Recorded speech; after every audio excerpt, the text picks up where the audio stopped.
Genau, in der Bar. Das Ja. wurde uns zum Verhängnis.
So, Erkundungstour.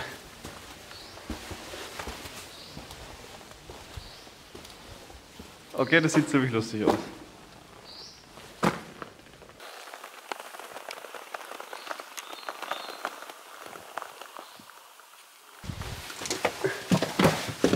Alter.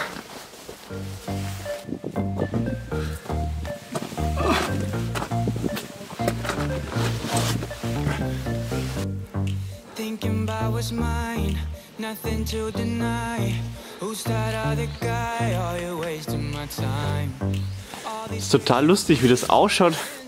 Wie so eine, keine Ahnung, mit den Zinnen, wie irgend so ein Wehrbau. Aber ganz eindeutig diesen Fabrikcharakter trägt.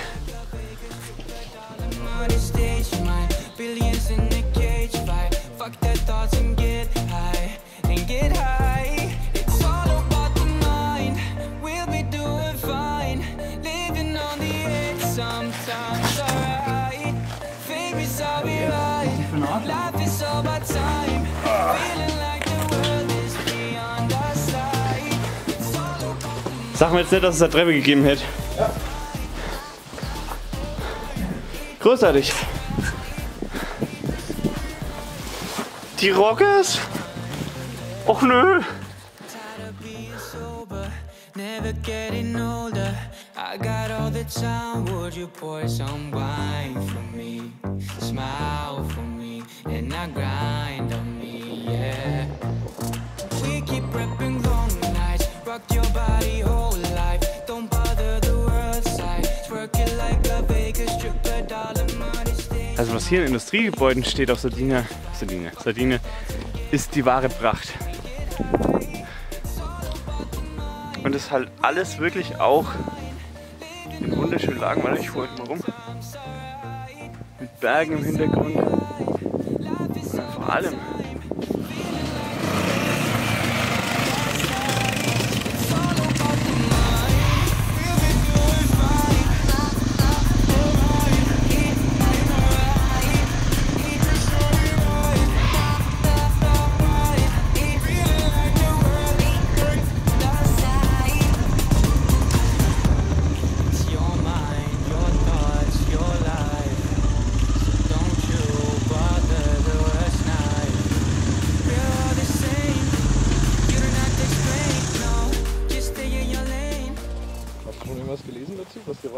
ja. Also gegründet 1910 als Bergbausiedlung. Der Typ hieß, glaube ich, Asproni, deswegen heißt auch das Dorf so. Und also ich glaube in den 20er Jahren lief es echt gut. Und danach kam es halt zu der Weltwirtschaftskrise und hat halt auch den Bergbau betroffen. Und ja, ich glaube in den 50er Jahren wurde dann das Dorf durchgemacht, weil sie die Mine geschlossen haben. Ja, und seitdem sieht das wohl so aus und verfällt vor sich hin. Aber ich finde architektonisch bisher das mit Abstand schönste Geisterdorf, wo wir waren. Weil da haben sie sich richtig Mühe gegeben hier.